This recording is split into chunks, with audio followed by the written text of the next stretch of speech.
Nurses of Reddit, what's your worst work-related story? Had a nice older gentleman patient who was tachycardic, but all his labs were normal. He seemed like he took fairly good care of himself, was a little disheveled, but he dressed nice, and had nice shoes. We initially couldn't find anything wrong with him, but he had a peculiar odor to him that seasoned nurses would get suspicious of.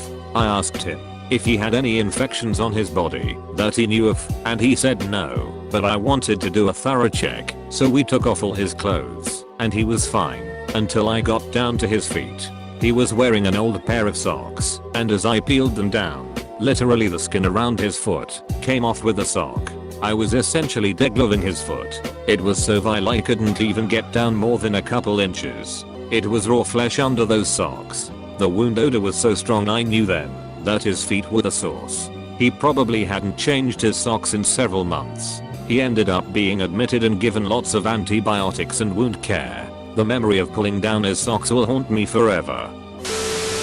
35-weeker delivered addicted to heroin and Xanax. Mom also stated she drank a fifth of tequila a day nearly every day of the pregnancy. Third baby delivered in 2 years like this. Tremor so bad from withdrawal she looked like she was having seizures. Their poop in the first few days of life is so acidic from everything in their system that it eats their bottoms. Terrible skin breakdown. Projectile vomiting. Inconsolable high-pitched neuro cry. Ugh, she's my sweet little honey and I'm gonna take her home to foster if I can.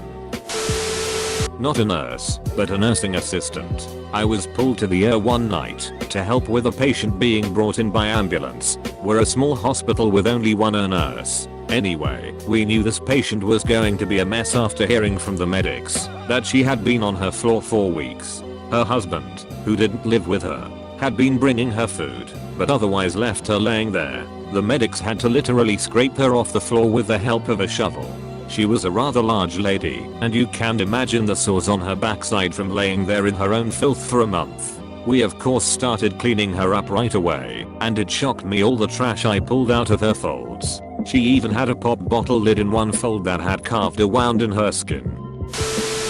Homeless guy that hadn't taken his boots off for a couple weeks because of the snow. Came in due to nausea and vomiting, but looked good. Just homeless guy weird. Start getting him changed into a gown for imaging, and go to take off his boots, and what do you know? The skin came off like socks. Sick because of trench foot and gangrene. He lost some toes. My best friend is an RN and her favorite story is about a super nice lady in her late 30s who came in because of a labial abscess. Basically she got an ingrown hair from shaving, which got infected and resulted in most, if not all, I can't remember, of her labia needing to be removed. But why stop there, right? Turns out, the tissue just did not want to heal. She was in the hospital for nearly a month while they continued to IND farther and farther up this poor woman's abdomen until she basically had no flesh from the belly button down to her lady bits. It did finally start to heal, but holy F*** K, man. Edit. She reminded me that the woman's hip bones were visible at its worst. So, yeah. Elderly meth addicted prostitute admitted for sepsis yet again. Cultures are all negative until someone sees that her colostomy is a bit too red and puffy to be considered normal. We cultured it, and she had syphilis as well as a bunch of MRSA. Turns out she was letting some of her John's F*** K her stoma. When we told her what we had figured out she just shrugged and said that a hole is a hole. Things I've helped remove from grown men's penis: Lego lightsaber, baby carrot, plastic spoon, small circular magnets, purple crayon, golf pencil, and I've only been in emergency medicine for 6 years. Edit. Not the same man, all different. Everyone keeps mentioning bud stuff. I once sent a man from the ER to the operating room to have 14 inches of a pool noodle removed from his ass. Yep, like a big ass pool noodle. He cut it. IDK about worst, but I'm at work right now, and a few hours ago I asked a patient for a urine sample and was punched in the throat. Thankfully it's gotten better since then. There are so many to choose from, but here are a couple, which are actually quite sad as well. A lady who lived by herself had fainted on her patio and no one found her until 3 days later. She had been lying in her own feces, and when she came into hospital we found live maggots crawling inside her vagina, and she was septic. We had a very obese and diabetic lady, 250 kilograms, who was only in her 50s, admitted with infected/necrotic wounds on her apron. Unfortunately she had left it for so long that the only option left for her was surgery. However, surgeons deemed her unsuitable for surgery. She eventually passed away, but what was so eye-opening to me was that we had to order a specific body bag for her because she couldn't fit into a normal one. It took 2 woodsmen and 5 nurses to get her into a body bag. So many to choose from. I'm gonna go with the homeless guy that came to our hospital with an abdominal abscess, basically a hole in his abdomen. We were trying to clean his wound and assess the damage, and when we reached inside his wound, we started finding money. He nonchalantly stated that he kept his money tucked in there to protect it from being stolen. Anything involving maggots, unless we put them there on purpose. Had a drive-in dump that got admitted. Lady of the night, based on clothing choices. Had roaches, just 3, but any is too many, crawling out of her nether region. God love my tech, she just stomped on them and made fun of me. Got my arm stuck between a patient's butt cheeks while inserting a fecal management system for C. diff management. I weighed in at about 115 number at the time. He was 400 plus. He clenched and was screaming at me to get out of his ass. Happened years ago and still gets brought up.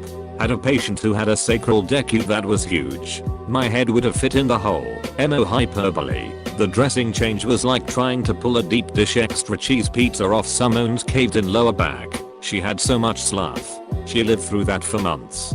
Plus she was demented, deaf, blind, on dialysis, had ACAs to her hips, and had billet amputations to her elbows. Constantly begged Jesus to let her die. Her daughter had POA and just wouldn't change the code status. I was in nursing school and did hospital placement this past year and saw a couple things that were interesting. A teenage girl came in after she stabbed herself in the genitals with paper clips to the point they had to be surgically removed. Was probably one of the most memorable for me. The other memorable case was a pedophile that was found wandering around with advanced dementia and brought to hospital. He had to have one-on-one care all the time because he kept sexually harassing the nurses and at times thought he was in prison and would get violent. A 13-year-old boy once ejaculated on my arm in front of his grandmother. He was in the ER for a boil near the base of his penis. Went to do wound care, didn't even touch the penis itself. Barely had started and then spludge all over my F***ing arm. Edit. The worst smelling thing was a homeless man who came in with what looked like moon boots on his feet, except they were surgical boots that he placed foam around and duct tape.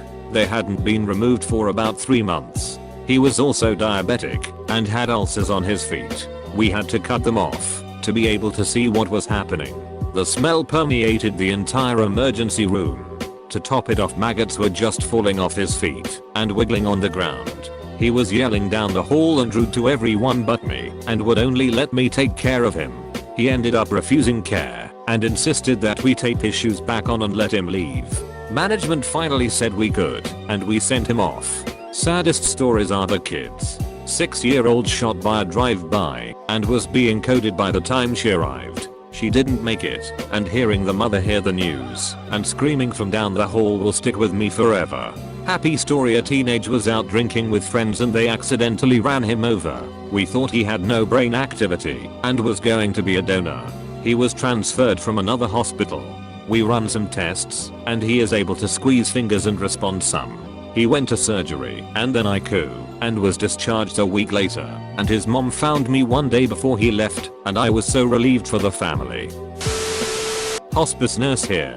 My assignment was a 13-hour shift with a 10-year-old patient suffering from brain cancer, one-on-one care in his home. He was unresponsive but still breathing when I arrived. Basically he was gone, but his body hadn't figured that out yet. Tiny little guy in a big hospital bed, his mom lying in the bed beside him.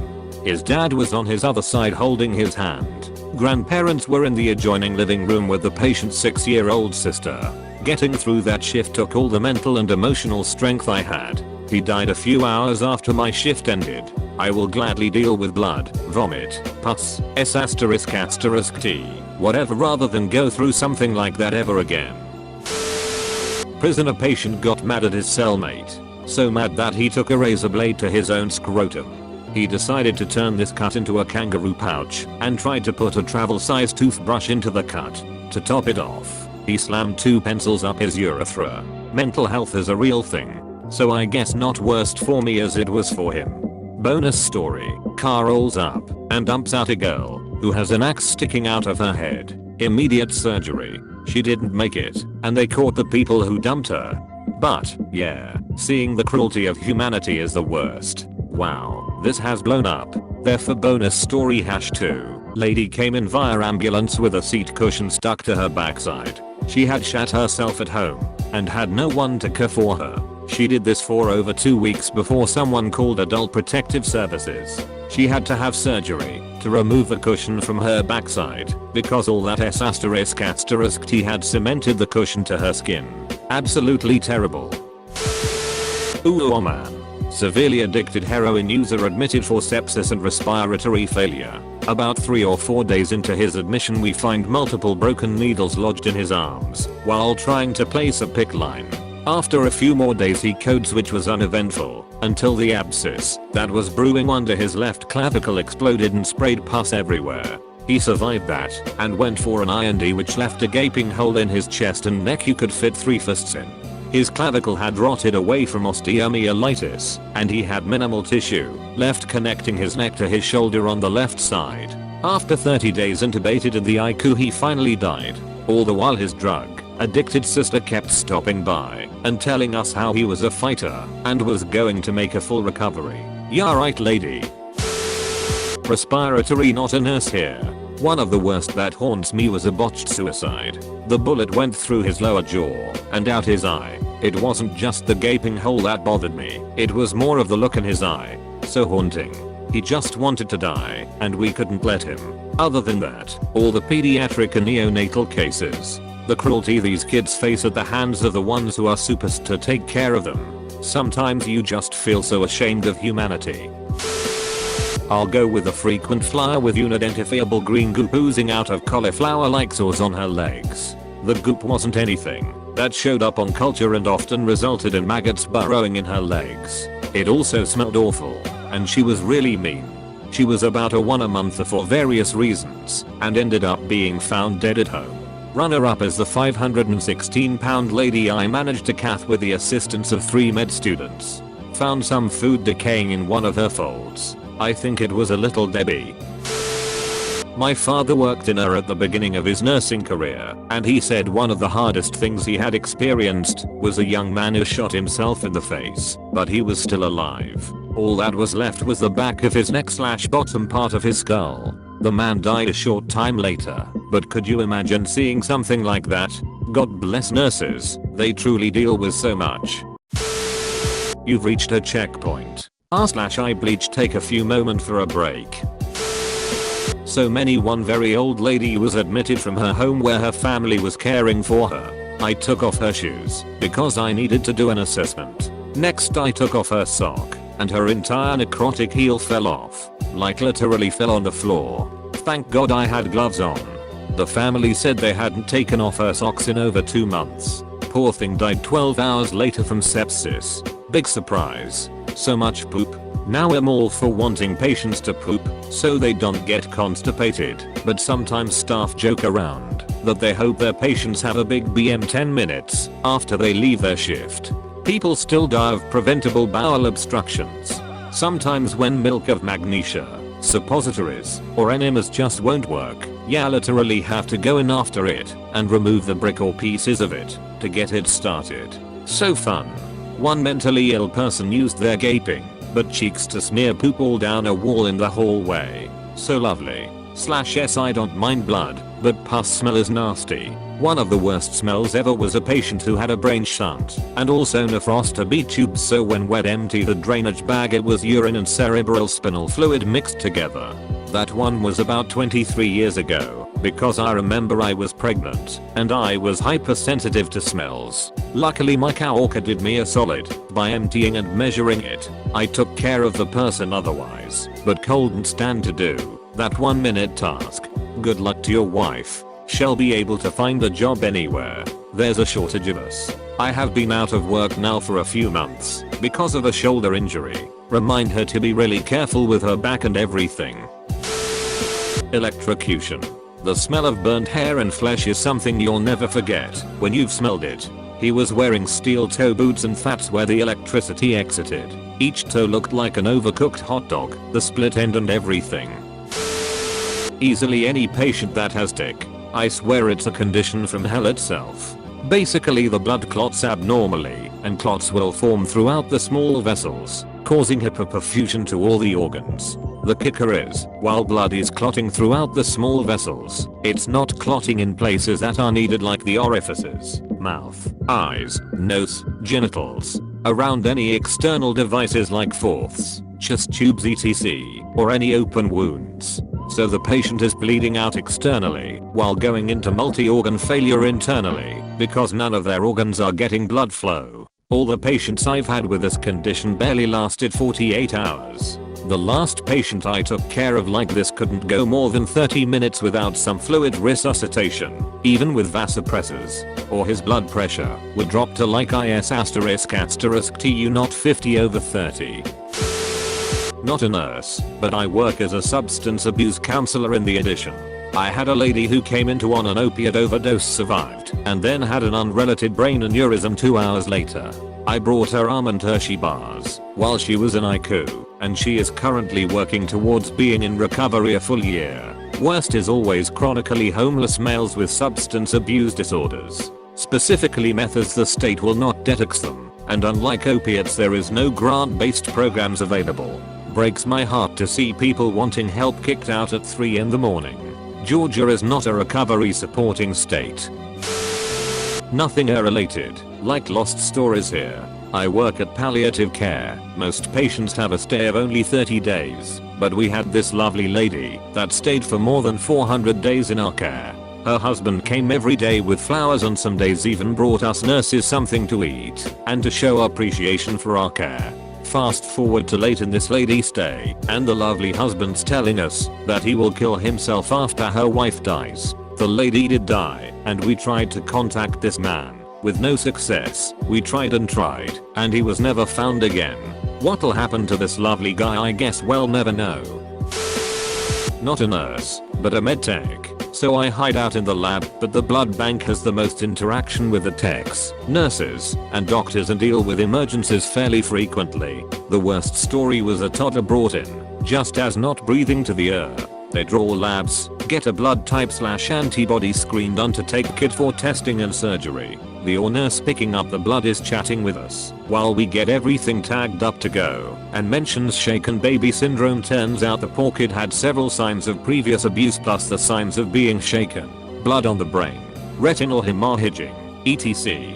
And I believe family members got into a physical altercation at the hospital and security had to break it up. More recently, a guy walked into the ER stabbed and screaming. Ironically his trauma admit name. Basically a placeholder identity until they figure out the patient's actual name/job was trauma kuti as they had been using QA QB, etc. He just got the perfect one for his condition.